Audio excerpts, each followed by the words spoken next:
If Bones Could Talk, a Lords of the Stars novella by Mattias von Schantz.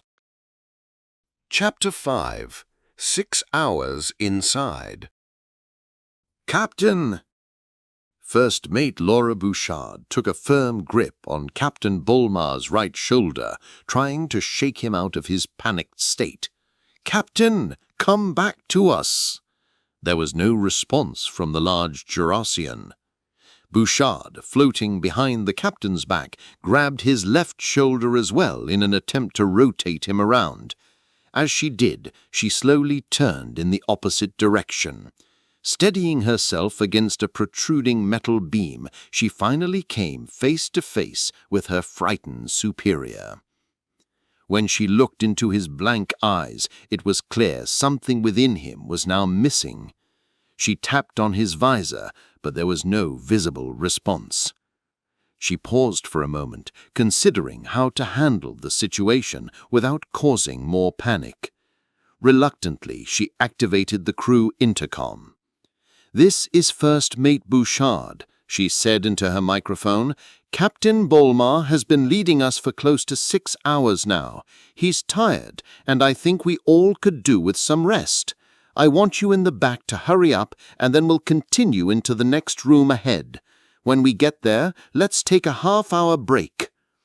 Around the bend in the corridor, she could now see the lights from the remaining crew playing over the worn metal panels of the opposite wall.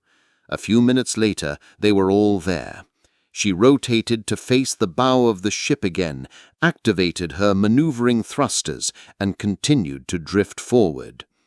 Behind her, the 6 crew members followed in uneasy silence.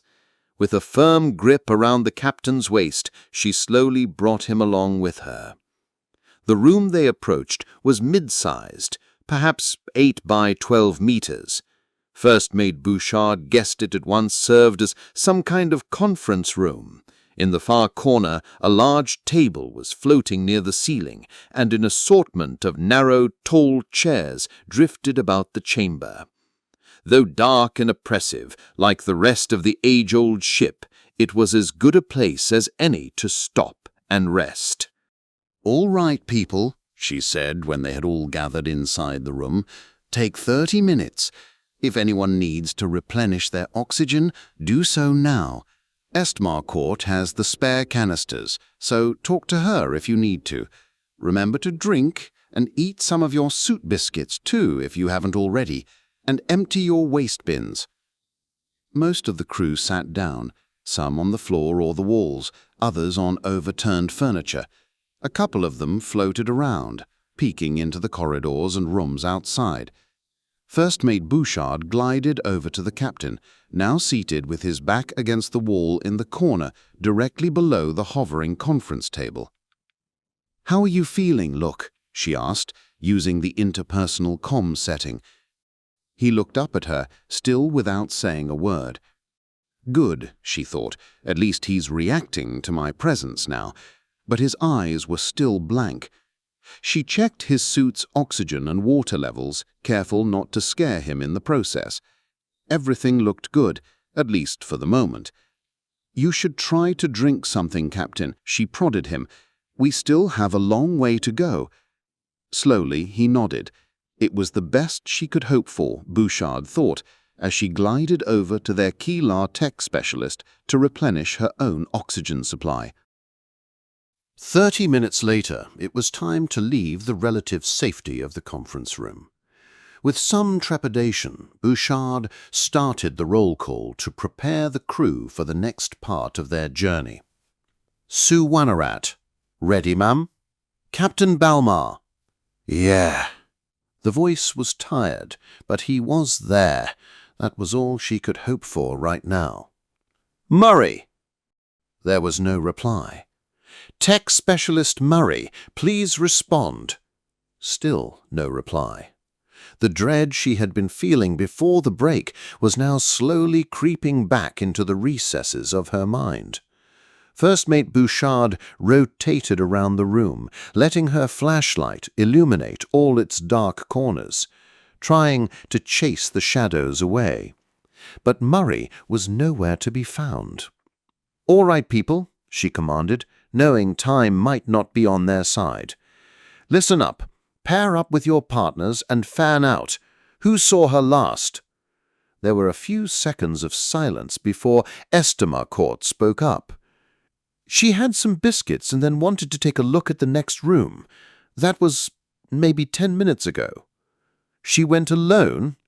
First Mate Bouchard disapproved, but this wasn't the military. The crew was generally free to do whatever they wanted, as long as it didn't interfere with the job. Which, she thought darkly, might be exactly what Murray's little excursion had done this time. "She was just going to take a short peek," Marcourt explained, defending her colleague. "That's all right, Marcourt," Bouchard said, trying to calm the young woman. "It wasn't her fault. In fact, the situation wasn't anyone's fault, really. It just was what it was, and now they had to deal with it. Plavtor Felmak, stay with the captain. Sawonarat, you're with me," she said to the large Terran. Together they drifted into the room the tech specialist had indicated her colleague had gone to explore. No one was there. The beams from their flashlights and lumen torches traced patterns of cold fire over the decrepit metal panels covering the walls. Along the left side of the room, 3 rows of shelves stretched from one end of the chamber to the other.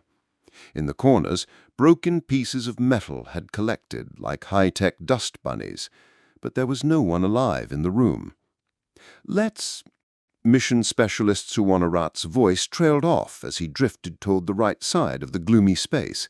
"Hey, Bouchard, come take a look at this," he continued with some excitement. Adjusting her maneuvering thrusters, she slowly glided over to where he was hovering.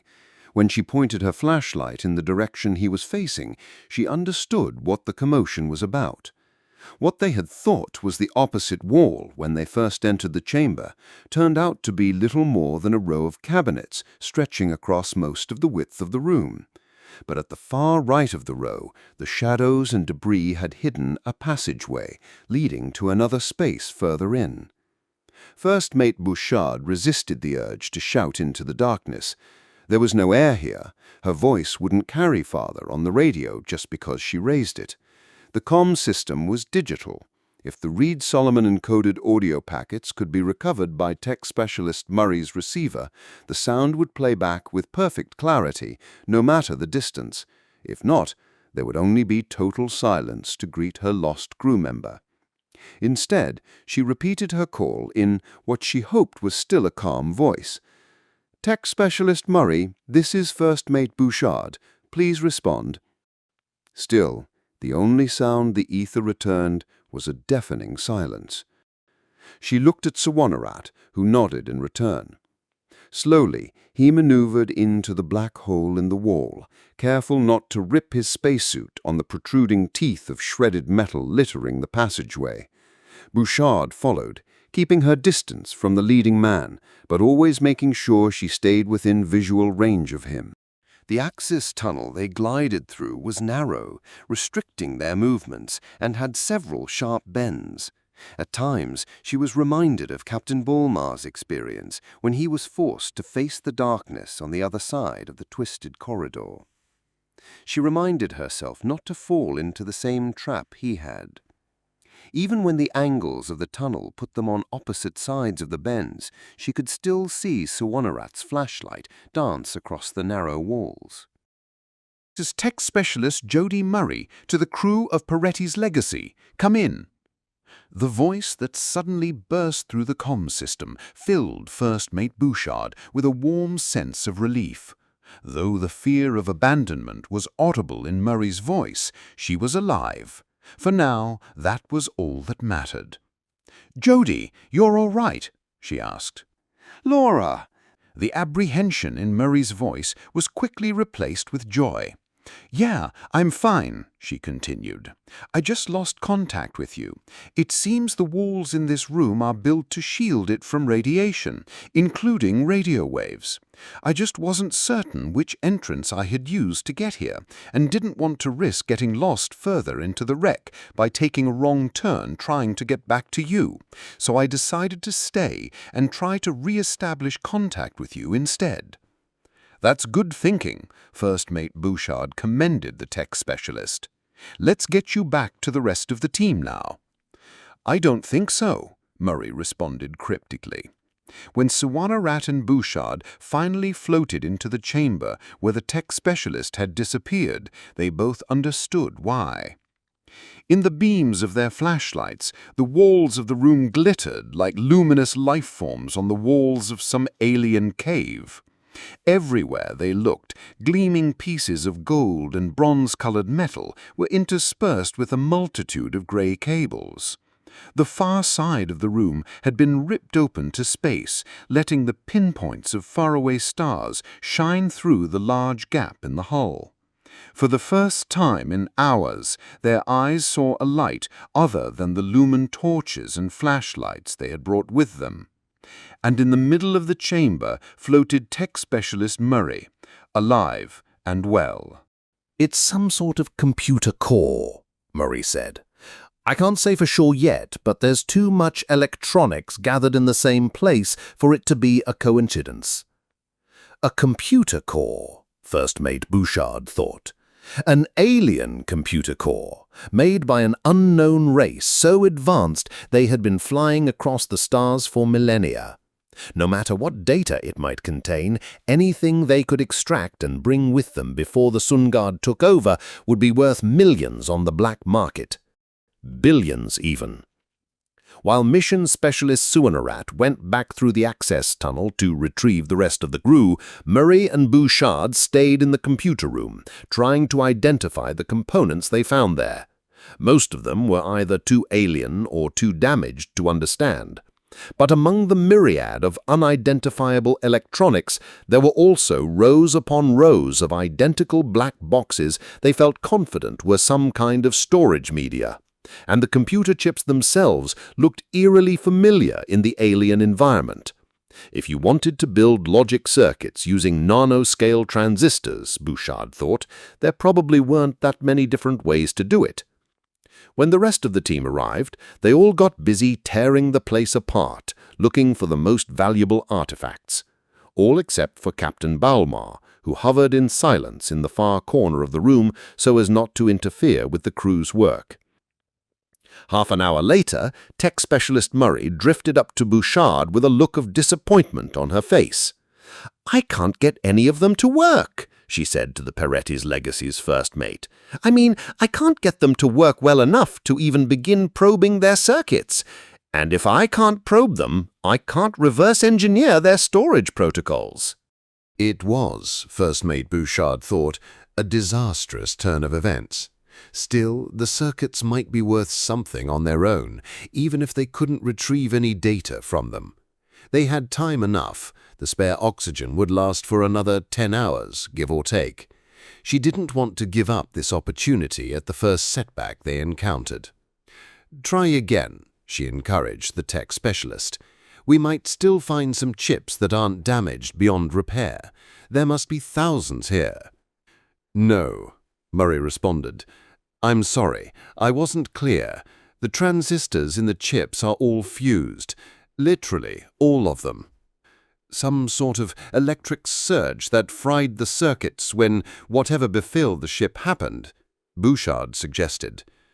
"If that were the case, we'd see a pattern to it, melted circuits near the power connectors and less damage further away.